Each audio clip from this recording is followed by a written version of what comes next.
claim your professional status. When somebody enters your school, no matter who,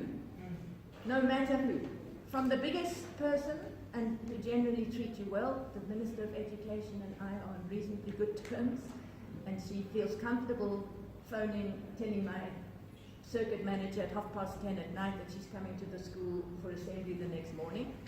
But I don't get the message because I don't listen to my phone at 10:30 at night when the manager sends me a message. And my husband happened to arrive at school and said, there are a lot of black cars here. And then I immediately guessed what it was, because anyway, so the poor deputy who was doing assembly, she got ditched quickly. She decided to ditch herself, and we made a plan. But she's still very respectful and treats people. It's perhaps not all that professional just to pitch up, but she knows we have a kind of relationship.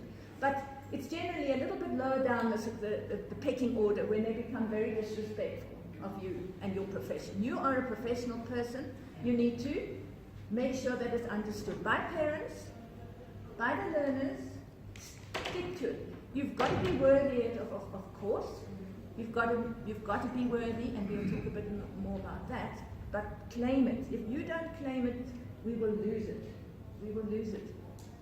Then it does depend on knowledge. So you need to read.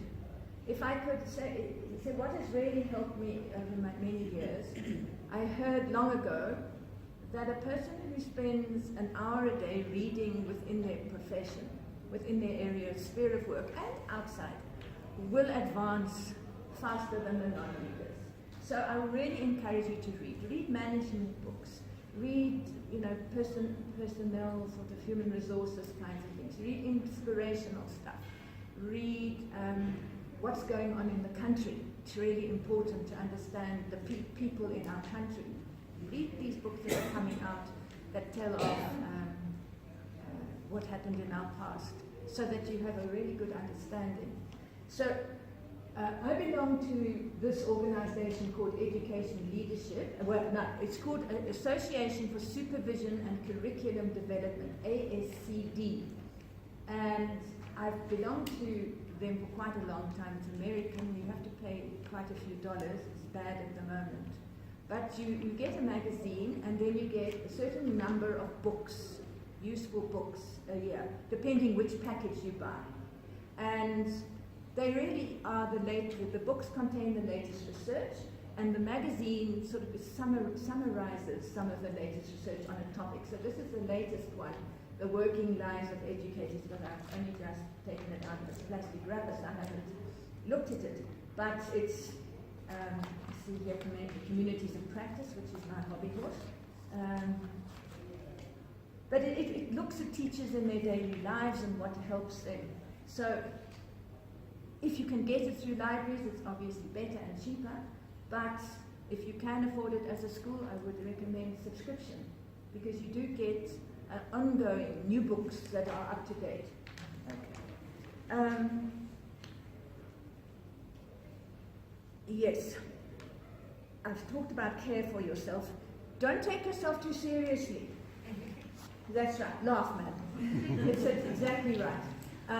Laugh at yourself, make mistakes, let other people laugh at you. Don't stand on your professional dignity.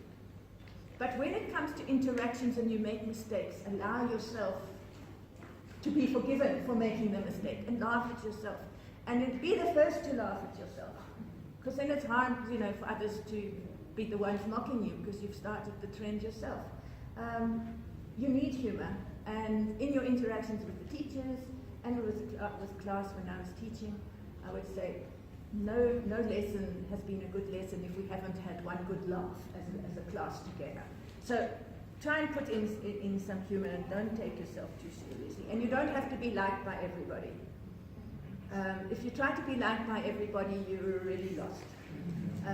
So don't let it worry you. You've got to be liked by a kind of sufficient balance. But like is an interesting. Respect is the important thing, and they don't necessarily like you, but they respect the decisions and things like that. And then, as far far as you and your friends are concerned, as a self, can you have friends as teachers on your staff? This is tricky. And it depends where you come from. If you've grown up in the staff and you're promoted from within, they are your friends. But it's really difficult because the people that are outside your circle will always view your friends with suspicion. So I'm just raising it as something to be careful of. It's really difficult. So how do you treat everybody equally? Give the same attention, the same regard, and not more to your friends. And your friends should not know more about school than the other members of staff. There is great resentment if they think your inner circle, who doesn't happen to be the management team, who just happens to be friends, no more. So just something to think about. Okay. I think communication is probably the most important one.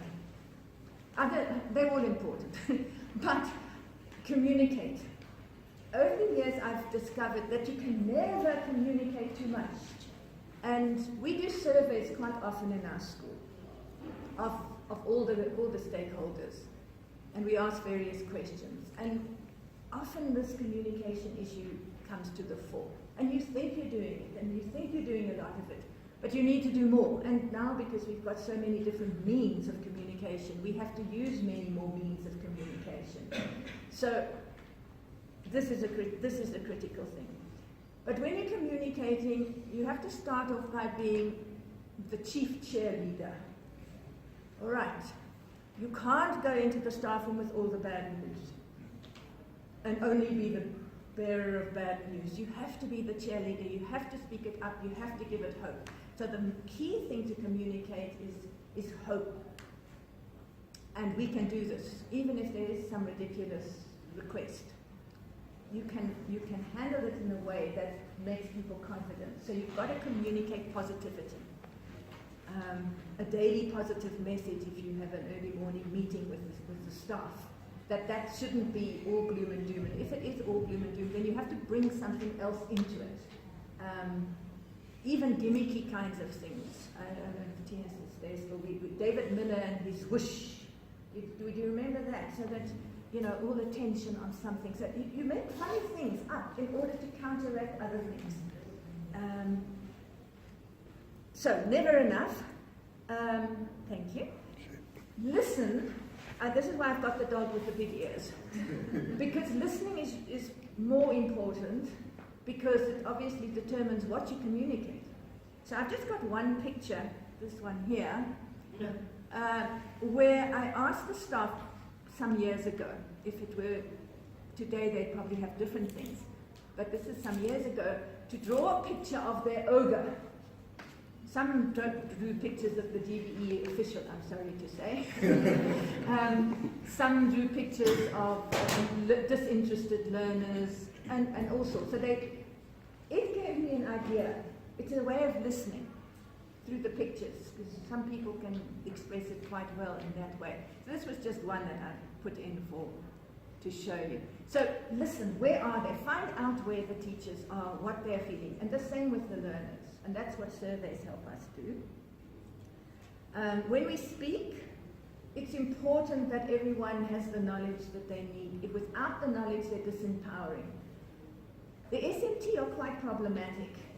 If they want to keep all the information to themselves and dispense it in very small doses, in a kind of power thing, I've got the information, I've got the power.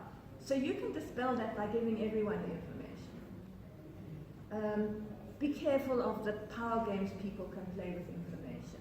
So communicate it, because they will always say they never know enough. Then they want to know a lot more than they should know. For instance, somebody's consistently late for school, and you do take disciplinary action. Then they want to know, well, what happens to so-and-so? That's not their business. So there are also points at which you say, these are the parameters. This is the information you get, but there's information that we don't give. And make it clear to people so they don't have the expectation you're going to give them that information. Also, what I've noticed lately is I think people, because of communication on the cell phone, people are encroaching on teachers' personal time and space. And I think as a school leader you should have rules about where a head of department, deputy, principal can go with talking to teachers outside school hours. I don't believe, and this is a very personal opinion, but I don't believe we should be sending SMSs to our staff at the weekends or after 6 o'clock at night. I don't believe there should be any obligation on a teacher to interact with any communication that comes after working hours, basically, give or take a few extra hours. I think it's actually, it's wrong. I'm telling you to protect yourself, you need to protect the teachers as well. They changed the memorandum of something. No, you should have had a memorandum meeting before you all went home. And then that's what you mark on. Don't on Sunday suddenly change something and give person an obligation to go back and check things. So I would set up rules for when and how to speak. We also have a weekly written communication to teachers, which we sort of deliver in a meeting, but it's written, and only some of the things are said in the meeting, which is very short. But this is not a free-for-all. So if people want to communicate, they communicate via the memo. If it's not in the memo, it doesn't have status, it doesn't have obligations attached to it. So have rules, whatever suits you. And smaller schools can be more flexible, but a big school, you need structures for this. And rules. Be very specific. Yeah, we're going to run out of time. Network. Well, you see all my collection of dogs. You need a network like that. You need a network of all sorts of different people. Build a network.